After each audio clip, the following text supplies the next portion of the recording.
पधारने पे बहुत बहुत धन्यवाद करता हूँ, स्वागत करता हूँ। अभी आप को जब भी बुलाया जाता है, मैं पहला ऐसा डिस्ट्रिक्ट देख रहा हूँ। साथ ही पॉजिटिव अगर जो स्कीम्स के बारे में या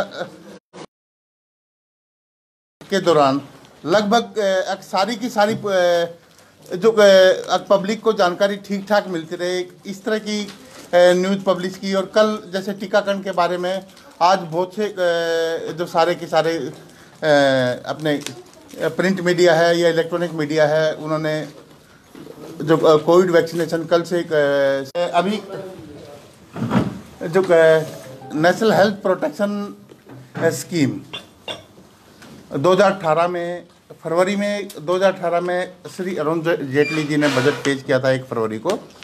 तो उसमें national health protection scheme launch की गई थी। हालांकि उस टाइम पे लोग ये सोच रहे थे कि थोड़े से पैसे की स्कीम है, ये तो गवर्नमेंट ने वैसे ही वो कर दी। लेकिन 1 फरवरी 2018 के बाद 23 सितंबर 2018 को वो विधिवत रूप से गवर्नमेंट ने लागू की। और इतने राष्ट्रपति श्री बराक ओबामा जो यूएस के थे, उन्होंने 2010 में लागू की थी। और ओवर द 10 ईयर वो स्कीम लागू सरकार होंगे उनमें दिया जाएगा। और उनके ये भी नहीं भी पीछे स्कीमें आई थी, उनमें काफ़ी खामियां रही। प्राइवेट हॉस्पिटलों ने भी उसमें काफ़ी गपलेबाजी की, इंश्योरेंस कंपनियों ने गपलेबाजी की। लेकिन अब की बार जो स्कीम आई है उसमें हर चीज़ का एक पैकेज बनाया गया है। मान लो घुटने की रिप्लेसमेंट है, 80,000 से ऊपर कोई हॉस्पिटल चार्ज नहीं कर सकता इस स्कीम में। तो ये स्कीम हालांकि 2.5 साल से लागू है, लेकिन लोगों तक जिनके नाम हैं, जो लाभार्थी हैं, अगर पूरी इंडिया में मैं पहले 10 करोड़ फैमिली बता चुका हूँ, लगभग 52 से 55 करोड़ पॉपुलेशन, 40% पॉपुलेशन किसी देश की इनोवेट करना और उसको free of cost health insurance provide करना। यानी आप ये देख लो, अमेरिका से लगभग 1.5 गुना पॉपुलेशन, अमेरिका की पॉपुलेशन 34-35 करोड़ है, हम 55 करोड़ को तो free of cost health insurance दे रही है गवर्नमेंट ऑफ इंडिया।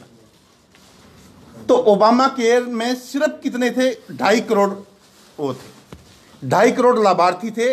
और उन लाभार्थियों को भी प्रीमियम चुकाना पड़ता था, गवर्नमेंट सिर्फ सब्सिडी देती थी। इसमें किसी भी लाभार्थी को 1 पैसा नहीं देना पड़ता। अभी 1 से 15 तारीख तक जो पखवाड़ा है उसमें सबके कार्ड फ्री ऑफ कॉस्ट बनाए जा रहे हैं। पहले 5 मेंबर हैं तो 5 के 5 के हम कार्ड बना देंगे। उसको गवर्नमेंट के थ्रू आउट इंडिया लगभग 24,500 इंपैनल्ड प्राइवेट हॉस्पिटल हैं और सरकारी अस्पताल इनमें से अलग से रह गए। और हरियाणा में देखा जाए तो हरियाणा में लगभग 388 अस्पताल हैं और सरकारी अस्पताल, सारे के सारे सरकारी अस्पताल इसमें आते हैं। और अंबाला की बात की जाए तो अंबाला में 27 स्टेट की तरफ से, स्टेट जो हेल्थ प्रोटेक्शन एजेंसी है उसकी तरफ से ये पैसे उसके अस्पताल के अकाउंट में आ जाते हैं। तो ऐसी यूनिक स्कीम सरकार ने लागू की है और जिसका बेनिफिट गरीब आदमियों को मिलना चाहिए।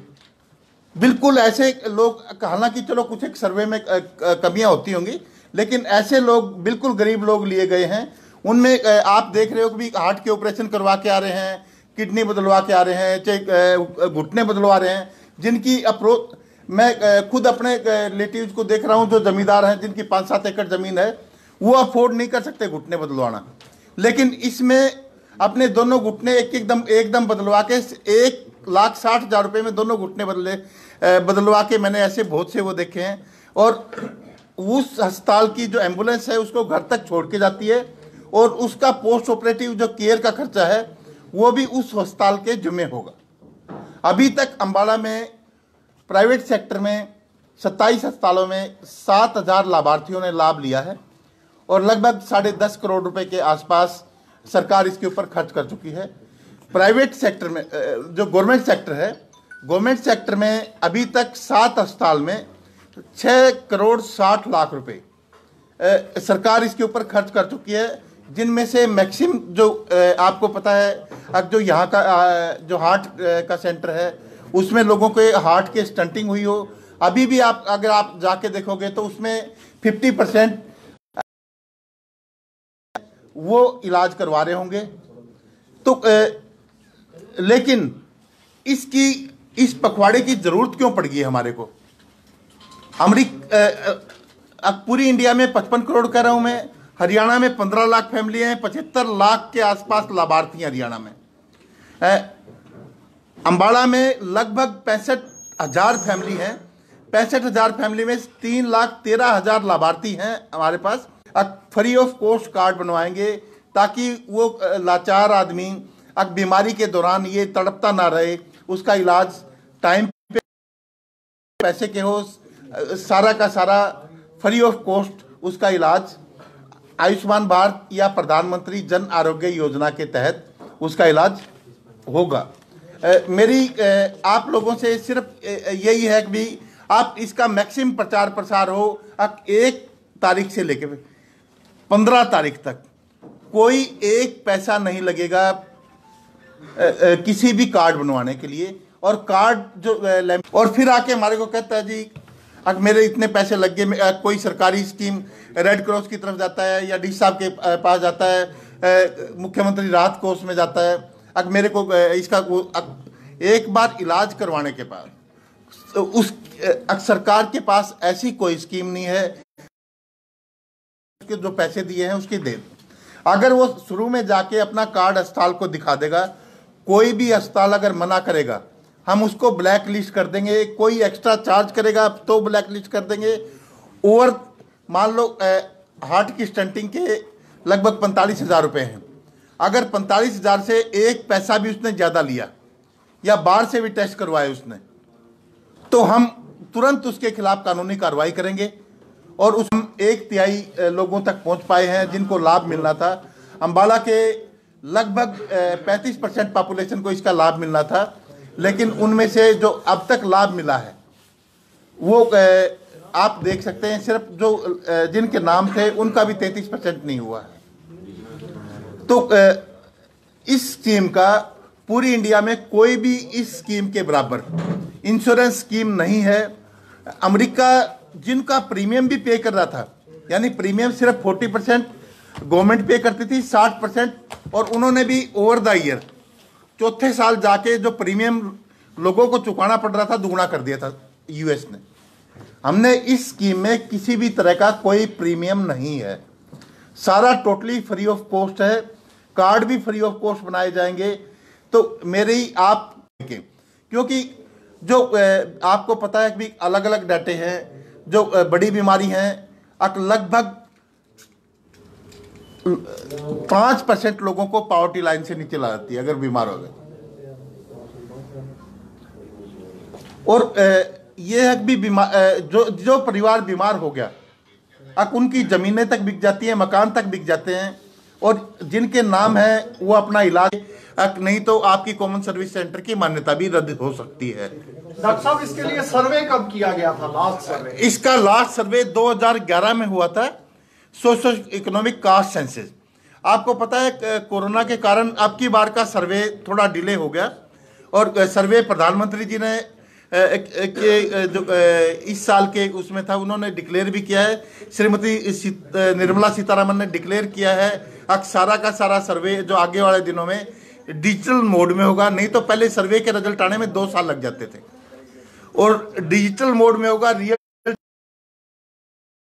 सर्वे के जो रिजल्ट आने वाले दिनों में सर्वे होगा तो विदिन 6 मंथ उसके रिजल्ट भी आ जाएंगे, और जो नाम होंगे वो भी पोर्टल पे होंगे।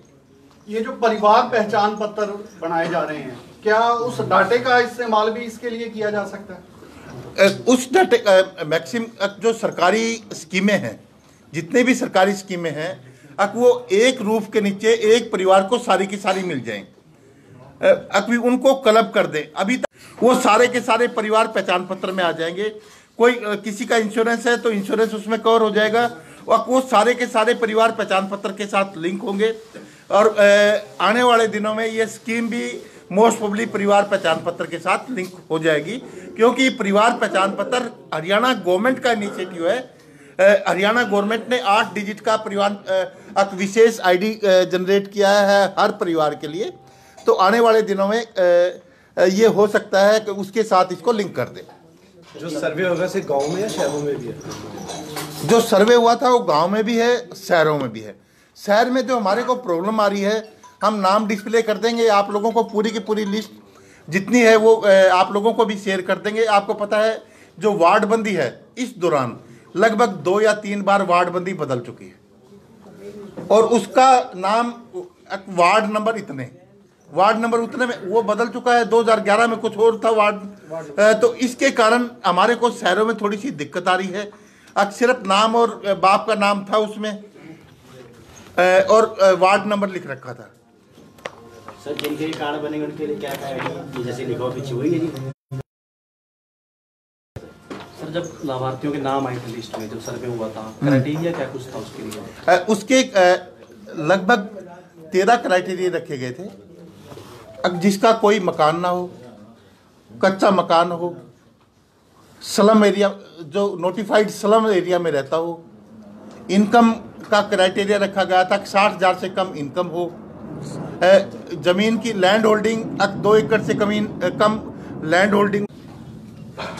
तो हमारे पास आपको पता है कि सरकारी हर सिस्टम में कुछ न कुछ फ्लॉज होते हैं। आप ऐसे लोगों के बीपीएल कार्ड बन जाते हैं जो उसमें जगुआर में चलते होते हैं। लेकिन ये है कि 2011 में सर्वे हुआ था, अब की बार का सर्वे फुल प्रूफ हो, तो इसलिए गवर्नमेंट इस बात के लिए कटिबद्ध है। आने वाले दिनों में जो सर्वे होगा और उसके बेस पे हम पूरी की पूरी जो पॉपुलेशन होगी उनको लाभ देंगे। साहब का प्रोग्राम शुरू हो गया, ठीक के अंदर वो है हमारे पास, मैटर हम कर लेंगे, कोई बात नहीं। और छोटी सी बात रहा हूँ, गवर्नमेंट ऑफ इंडिया की तरफ से ई संजीवनी ओपीडी नाम से आप यहाँ पे बैठे हैं, कोई भी दोस्त यहाँ पे बैठा है, एकदम मान लो उसको तकलीफ हुई, पेट दर्द हुआ और उसको डॉक्टर के पास नहीं जा सकता। एक दूसरी स्कीम है ई संजीवनी स्कीम। उसमें क्या है, आप ई संजीवनी ऐप को डाउनलोड करो। ई संजीवनी ऐप के ऊपर डाउनलोड करोगे तो आप इमीडिएटली लॉगिन करोगे, आपके पास एक ओटीपी आ जाएगा। ओटीपी डालते ही आप सेलेक्ट करोगे कि मेरे को ऑर्थोपेडिशियन से दिखाना है, सर्जन से दिखाना है, फिजिशियन से दिखाना है। तो वो सेलेक्ट करते ही आप फिजिशियन से पूरे हरियाणा में 9 बजे से 1 बजे तक और 3 बजे से 5 बजे तक लगभग 100 डॉक्टर ऑनलाइन बैठे होते हैं, सरकारी डॉक्टर, जो आप लोगों को कोई भी पॉपुलेशन में कोई भी सलाह लेना चाह रहा हो, और वो जो उसकी प्रिस्क्रिप्शन होगी वो मान्य होगी, और उसको जाके अगर मान लो सरकारी अस्पताल से भी दवाई लेनी होगी, सिर्फ उसी प्रिस्क्रिप्शन को दिखा के अपना इलाज करवा सकता है। व्हाट्सएप के माध्यम से आ जाएगी वो, व्हाट्सएप के माध्यम, उसके पास उसी टाइम पे वो आ जाएगी, रिकॉर्डिंग हो जाएगी कि मेरे को ये दवाई प्रिस्क्राइब की है, मेरे को ये इलाज दो। आप केमिस्ट के पास भी जाओगे तो वो ऑथेंटिक प्रिस्क्रिप्शन है। तो मेरी आप लोगों से आपके माध्यम से पूरी पब्लिक से, अम्बाला की पब्लिक से अपील है, सारे के सारे ई संजीवनी ऐप को डाउनलोड कर लें। छोटी मोटी बीमारियों के लिए आपको हॉस्पिटल में विजिट करने की ज़रूरत नहीं है।